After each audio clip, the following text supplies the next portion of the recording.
નમસ્કાર, news of Gandhinagar દૈનિક તારીખ 15/3/2024 હેડલાઇન્સ ટુડે. પીએમની આગેવાની હેઠળની પેનલે જ્ઞાનેશ કુમાર અને સુખબીર સંધુને ચૂંટણી કમિશનર તરીકે નિયુક્ત કર્યા. પીએમ મોદી કોંગ્રેસ પ્રમુખ ખડગેના ગઢથી ચૂંટણી પ્રચારની શરૂઆત કરશે. સીએએ પર લોકોને અપીલ, બીજેપીની જાળમાં ન ફસો, તેમને વોટ કરો. મહેબૂબા મુફ્તી.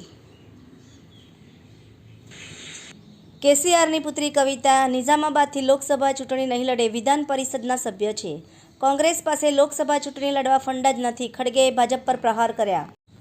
તંત્રીલેખ. ભારતની સ્વદેશી બેલેસ્ટિક મિસાઇલ અગ્નિ 5ના સફળ પરીક્ષણથી ચીન સ્તબ્ધ. સીઆર પાટીલ, હર્ષભાઈ સંઘવી, કનુભાઈ દેસાઈ, કુંવરજીભાઈ બાવળિયા, પ્રફુલભાઈ પાનસુરિયાને ગૌસેવા જીવદયા અંગેના વિવિધ પ્રશ્નો અંગે રજૂઆત કરાઈ. સમૂહ લગ્નમાં વરરાજા ગાયબ હતા. વાંચવા જેવો લેખ. ભરત વૈષ્ણવ. ભારત બાદ હવે અમેરિકા પણ ચાઇનીઝ એપ ટિકટોક પર પ્રતિબંધ મૂકશે. કેન્દ્રમાં કોંગ્રેસની સરકાર બનતા જ યુવાનો માટે રોજગારીના દરવાજા ખુલશે. કોંગ્રેસ પાર્ટી કેન્દ્રમાં સરકાર બનતા 30 લાખ નોકરીઓની ખાતરી આપે છે. એનોજી સાહિત્ય સરિતા ગ્રુપ. વિષય પશુ પક્ષી પ્રાણી સાથે માનવજાતનો પ્રેમ. ખૂબ જ સુંદર, વાંચવા જેવી સાહિત્ય સર્જકોની રચના.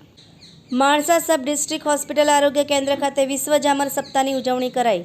ગાંધીનગરમાં પ્રધાનમંત્રી શ્રી નરેન્દ્રભાઈ મોદી સાહેબની પ્રેરણાથી મન મંદિર ફાઉન્ડેશન દ્વારા સેક્ટર 1 ખાતે નિર્માણ પામનાર નાદ બ્રહ્મ કલા કેન્દ્રનું ખાતમુહૂર્ત કરતા મુખ્યમંત્રી શ્રી ભૂપેન્દ્રભાઈ પટેલ અને ભાજપા પ્રદેશ અધ્યક્ષ સીઆર પાટીલ. પાળિયાદ મહાજન પાંજરાપોળ અને ગૌશાળા ટ્રસ્ટમાં સંતોની પધરામણી.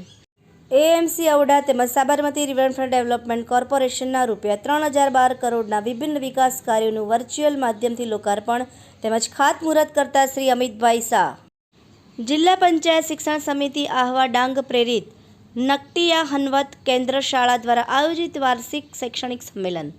સમગ્ર શિક્ષા અભિયાન અંતર્ગત ચાલતા સ્કૂલોના કામોમાં નકરી જિલ્લા શિક્ષણાધિકારી અને ઇજનેર દૂતાવાસની ભૂમિકામાં. ડાંગ જિલ્લામાં મધમાખી કેન્દ્ર અનેક ખેડૂત પરિવારોને આજીવિકા માટે આશીર્વાદ સમાન. ડાંગના આહવામાં વલસાડ લોકસભા ક્ષેત્રના ઉમેદવાર ધવલભાઈ પટેલનું ઉત્સાહભેર સ્વાગત કાર્યક્રમ યોજાયો. આભાર. મીનાક્ષી રાવલ, ગાંધીનગર. ન્યૂઝ ઓફ ગાંધીનગર દૈનિક જન ફરિયાદ ન્યૂઝ.